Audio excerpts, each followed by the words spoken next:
Santapan Harian Kamis 19 Mei 2022.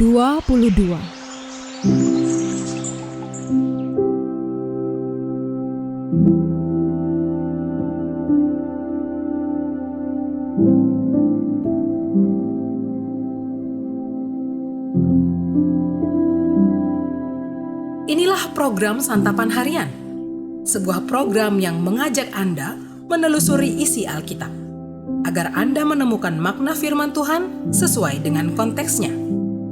Santapan Harian tertuju bagi Anda yang ingin memiliki kehidupan rohani yang segar, kuat, dan sigap.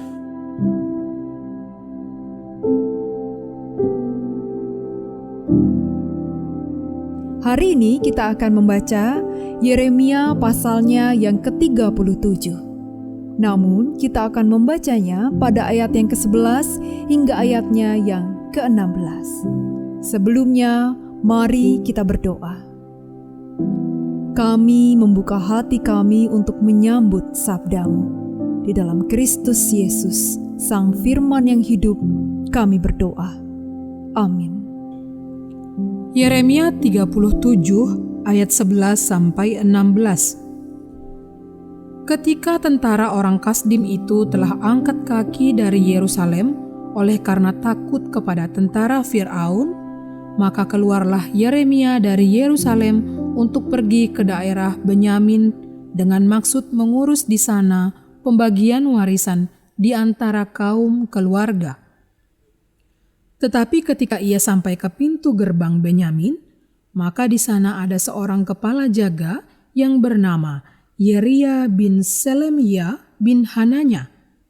Ia menangkap Nabi Yeremia sambil berteriak, "Engkau mau menyeberang kepada orang Kasdim?"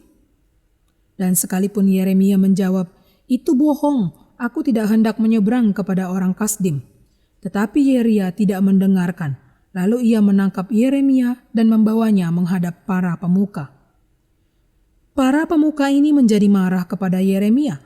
Mereka memukul dia dan memasukkannya ke dalam rumah tahanan, rumah panitera Yonatan itu. Adapun rumah itu telah dibuat mereka menjadi penjara. Demikianlah halnya Yeremia masuk ke dalam ruang cadangan air di bawah tanah itu. Dan lama Yeremia tinggal di sana.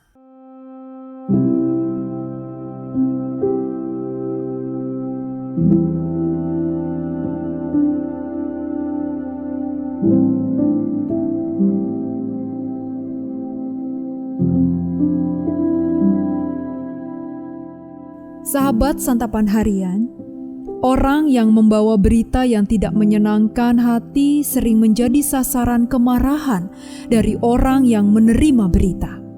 Inilah juga yang dialami oleh Yeremia. Ketika tentara Fir'aun berangkat dari Mesir, tentara Babel pergi dari Yerusalem.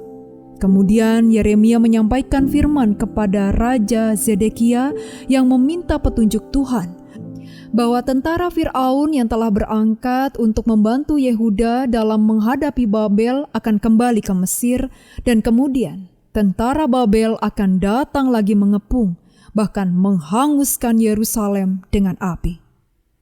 Pada saat tentara Babel meninggalkan Yerusalem karena takut kepada tentara Mesir, Yeremia yang waktu itu keluar ke Benyamin untuk urusan keluarganya ditangkap. Yeremia dituduh mau menyeberang ke Babel sehingga ia dipukul dan dimasukkan ke dalam penjara. Yeremia tinggal lama di ruangan cadangan air di bawah tanah. Manusia sering hanya mau mendengarkan apa yang mau mereka dengar. Para pemuka Yehuda senang bahwa tentara Babel telah pergi karena takut kepada Mesir dan tidak mau mendengarkan firman yang menyatakan bahwa Babel akan datang lagi, bahkan menghancurkan Yerusalem. Maka Yeremia yang membawa berita negatif itu difitnah dan dimasukkan ke dalam penjara.